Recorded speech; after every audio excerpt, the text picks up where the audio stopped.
Hey guys, it's Spike here. I've been talking to my boy Stone Monk, the outspoken Stone Monk, and you know, I, I've, as some of you know, I've been conversing with him and kind of having conversations with him for a while now, actually. But mostly it's been just talking a little bit. We haven't always been able to,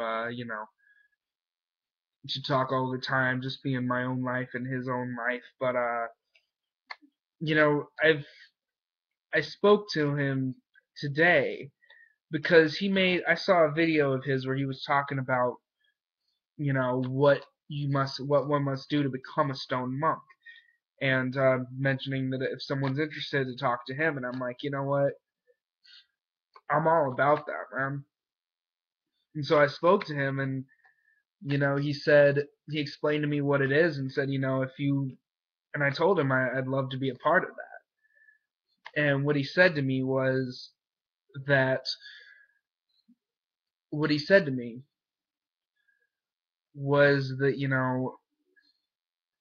that he would accept me to be a stone monk, and that thus, like, through his acceptance and through his words is my initiation.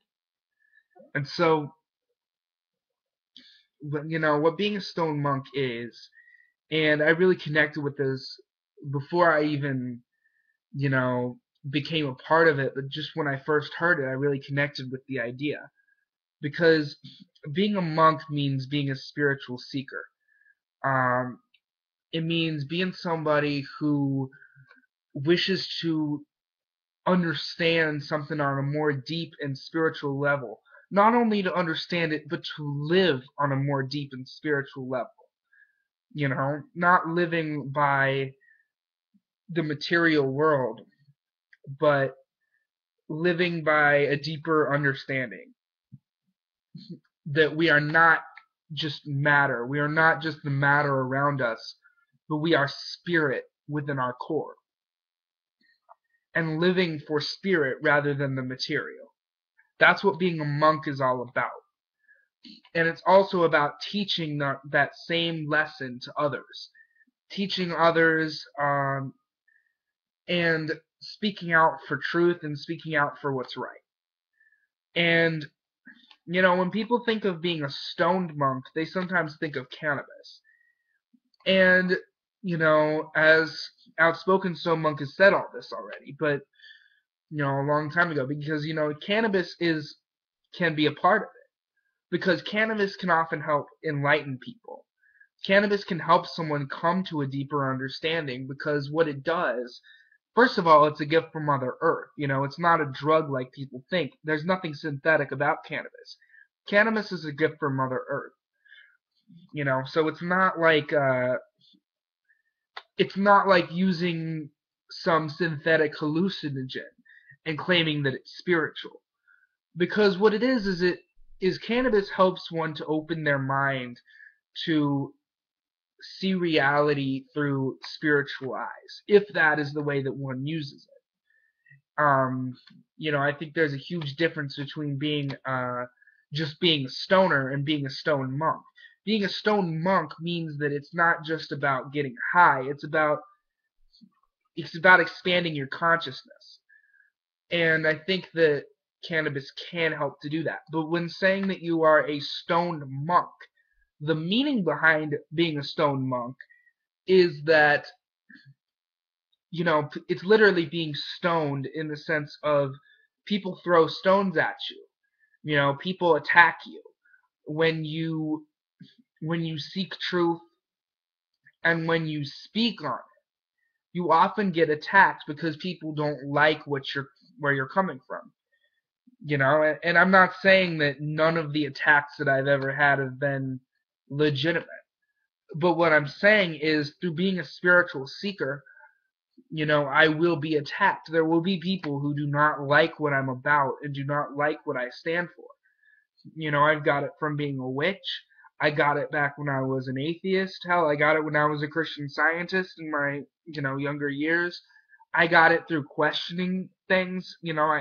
I've been attacked for questioning religions, questioning people's ways of thinking politically, you know. And so the moniker that I've chosen for myself under this Stone Monk thing is Stone Monk Dragon, also known as, and this is how he explained it, as the Monk's Dragon. You know, and the reason that I chose that is because I feel like I do have the spirit of of a dragon. You know, and he calls me a fire breathing motherfucker because, you know, what do I do in my videos? I breathe fucking fire sometimes. But you know, I feel like I carry that wisdom with me.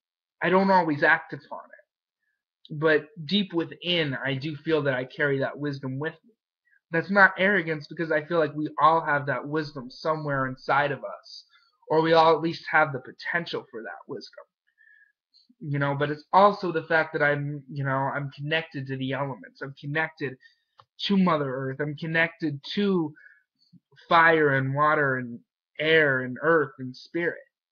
You know, I'm connected to that. And dragons are the masters of those elements. And so at my very best, I am a master of the elements. You know, I work the elements. You know, it makes sense because, you know, right here, I got the four elements. I got spirit at the top because ultimately behind everything is spirit.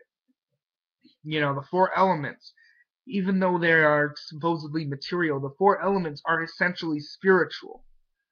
You know, they simply have these material manifestations to help us understand the elements, to help us understand the universe, is this material manifestation of it. But essentially, at the core of everything is spirit. You know, so I could also call myself the Stoned Witch, the Witch of Love and Light. Not saying that witches are not about love and light, but, you know, because I am a witch. You know, I am somebody who practices witchcraft. But, you know, I mean Stone Monk Witch or Stone Witch because, you know, people don't like it.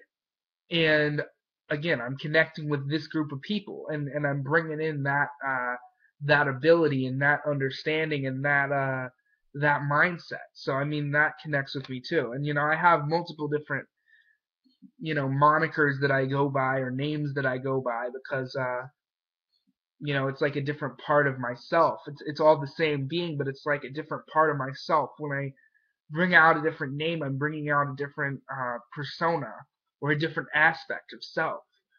You know, and I have one name that I will not even, that rarely comes out, and I will not let anybody know unless how do I put this? There are very few people who know of that name, or who know that name, because it's so deep in my core, you know, but it's so, yeah. But, you know, like, my, I guess, magic name that I'm willing to come out with, you know, is the Dark Moon Dragon. You know, because I do have that darkness. It's not a bad thing, but I do have that darkness.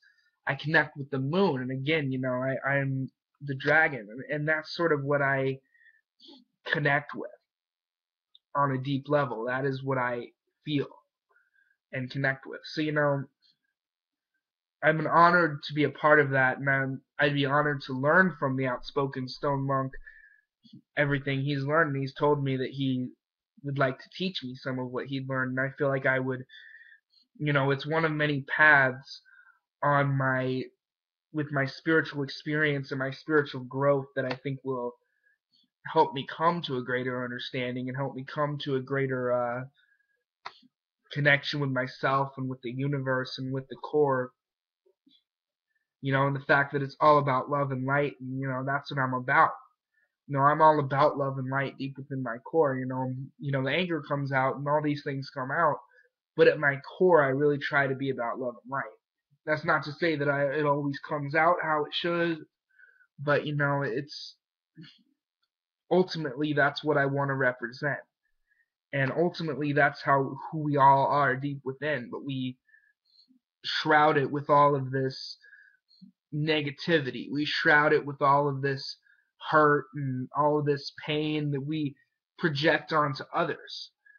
But if we act upon that love and that light deep within us, then we spread that out to the world. If we are all love and light, then the world becomes love and light. That's what I'm trying to say, is the world can become love and light once we come to that, once we reach that. So, I mean, I guess that's just my thoughts, but I'm proud to be a part of that. Outspoken Stone Monk and all the others who have become or will become Stone Monk. Much love to you, brother. Much love to brothers and sisters who connect with the love and light, who are all about that. So it's Spike here. Peace out.